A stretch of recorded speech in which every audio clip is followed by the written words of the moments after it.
Hello, good morning. ഞങ്ങൾ ഇന്ന് എല്ലാവരും കൂടി എവിടെ പോവാന്നല്ലേ? ഞങ്ങൾ ഇന്ന് നല്ലൊരു ഷിപ്പ് കാണാൻ പോവാണ്. കഴിഞ്ഞ 1.5 മാസമായിട്ട് ഞങ്ങൾ കാത്തിരുന്നിട്ട് ഈ ഷിപ്പ് കാണാൻ പോകുന്നത്. ഈ ഷിപ്പിന്റെ പേര് അമേരിക്കോ വെസ്പൂച്ചി എന്നാണ്. ഒരു ഇറ്റാലിയൻ നേവിയുടെ ഷിപ്പാണ്. അപ്പൊ കഴിഞ്ഞ 1.5 മാസമായിട്ട് ഞങ്ങൾ രജിസ്റ്റർ ഒക്കെ ചെയ്ത് കാത്തിരിക്കുമായിരുന്നു. ഇന്ന് രാവിലെ എൻ്റെ അനിയത്തിയും എൻ്റെ അനിയനും ഒക്കെ വന്നു കാണാനായിട്ട്. അപ്പൊ ഞങ്ങൾ അവിടെ പോയപ്പോൾ ഞങ്ങൾ വിചാരിച്ച പോലെ ഒന്നും അല്ലായിരുന്നു. നമ്മുടെ രജിസ്ട്രേഷൻ ടൈം 10:30 ആയിരുന്നു. പക്ഷെ അവിടെ പോയപ്പോഴാണ് മനസ്സിലായത് അവിടെ ഒത്തിരി തിരക്കുണ്ടായിരുന്നു. അപ്പോൾ ആണെങ്കിൽ രജിസ്ട്രേഷൻ ടൈമിങ്ങിന്റെ ഒന്നും മെയിൻറ്റെയിൻ ചെയ്യാൻ പറ്റില്ല. നമ്മളവിടെ കുറെ നേരം വെയിറ്റ് ചെയ്ത് നമുക്ക് അവർ അതിന്റെ രജിസ്ട്രേഷന്റെ കൂപ്പൺ എല്ലാം തന്നു. പിന്നെ അവിടെ നിന്നാണെങ്കിൽ ഒരു ബസ്സിൽ നമ്മൾ ഈ ഷിപ്പിന്റെ അടുത്തെത്തിക്കും. ഇതാണ് ഷിപ്പ് അമേരിക്കോ വെസ്പൂച്ചി. ഈ ഷിപ്പിനെ കുറിച്ച് പറയുകയാണെങ്കിൽ ഇത് ഏതാണ്ട് ഒരു 90 വർഷം പഴക്കമുള്ള ഷിപ്പാട്ടോ.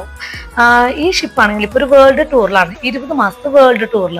അതിന്റെ ഉദ്ദേശം എന്ന് പറഞ്ഞു കഴിഞ്ഞാൽ 31 രാജ്യത്തെ 36 പോർട്ട് ഇത് സന്ദർശിക്കുക എന്നുള്ളതാണ്. ഏതാണ്ട് 5 കോണ്ടിനെന്റില്.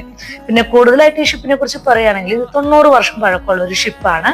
ഈ ഷിപ്പാണെങ്കിൽ 1930 12 മെയ്യിൽ ഇത് ഉണ്ടാക്കുകയും ലോഞ്ച് ചെയ്തത് 22 ഫെബ്രുവരി 1931 കേട്ടോ. അപ്പൊ ഞങ്ങൾ അവിടെ കുറെ നേരമൊക്കെ ഇരുന്ന് വെയിറ്റ് ചെയ്ത് കഴിഞ്ഞിട്ട് ഈ ഷിപ്പിന്റെ ചെറിയൊരു അവരിങ്ങനെ ഒരു പാത്ത് ഉണ്ടാക്കിയിട്ടുണ്ട്. അപ്പൊ ഞങ്ങൾ അതുവഴി ഷിപ്പിന്റെ ഉള്ളിൽ കയറിയപ്പോൾ അവിടെ നിന്ന് ഒത്തിരി ഇറ്റാലിയൻ നേവിയിൽ ഉള്ള ആളുകളൊക്കെ ഉണ്ടായിരുന്നു. ഞങ്ങൾ അവരോടൊക്കെ സംസാരിച്ചു.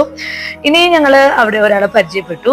ഈ ഇദ്ദേഹത്തിന്റെ പേര് ലൂക്ക എന്നാണ് കേട്ടോ. ഇദ്ദേഹം ഇറ്റലിയിൽ നിന്നാന്ന് പറഞ്ഞു. ഞങ്ങൾ പേര് ചോദിച്ചപ്പോൾ അദ്ദേഹം ഇറ്റലിയിൽ നിന്നാണ്, ലൂക്ക എന്നാണ് പേര് എന്ന് പറഞ്ഞു.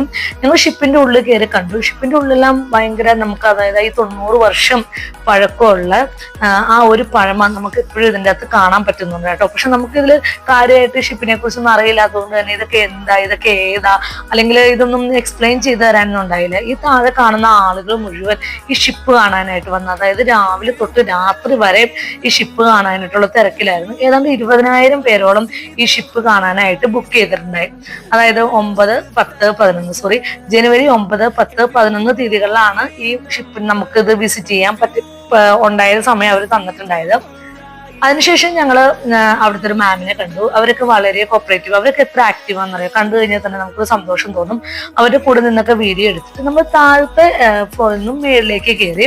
ഇതെല്ലാം എന്ത് മരമാണ്, എന്ത് തടിയാണ്, എന്തുകൊണ്ടാണ് ഉണ്ടാക്കിയേക്കുന്നത് നമുക്കിതൊന്നും അറിയത്തില്ല. പക്ഷെ ഇതൊക്കെ കാണാൻ നമുക്കൊരു പുതിയ എക്സ്പീരിയൻസ് ആയിരുന്നു കേട്ടോ. പിന്നെ ഞങ്ങൾ മുകളിലെല്ലാം പോയി. ഞങ്ങൾ കുറച്ച് ഫോട്ടോസ് ഒക്കെ എടുത്തു. പക്ഷെ നമുക്കിതെല്ലാം എൻജോയ് ചെയ്യാൻ പറ്റുമോ എന്ന് ചോദിച്ചു കഴിഞ്ഞാൽ അത് എൻജോയ് ചെയ്യാൻ പറ്റില്ല എന്ന് വേണമെങ്കിൽ പറയാം. കാരണം ഒന്നാമത് ഇതിനെക്കുറിച്ച് വളരെ പരിമിതമായിട്ടുള്ള അറിവാണുള്ളത്. രണ്ടാമതെന്ന് വെച്ചാൽ ഭയങ്കര തിരക്കുന്ന ഞങ്ങളുടെ കൂടെയുള്ള മക്കളൊക്കെ കരയാനും പിന്നെ അവർക്ക് ഒത്തിരി അസ്വസ്ഥപ്പെടാനൊക്കെ തുടങ്ങി. കാരണം പുറത്ത് നല്ല വെയിലായിരുന്നു. അപ്പൊ ഞങ്ങളുടെ ജീവിതത്തിൽ ഞങ്ങൾക്കൊരു ആഗ്രഹം ഉള്ളത് എന്താന്ന് വെച്ച് കഴിഞ്ഞാൽ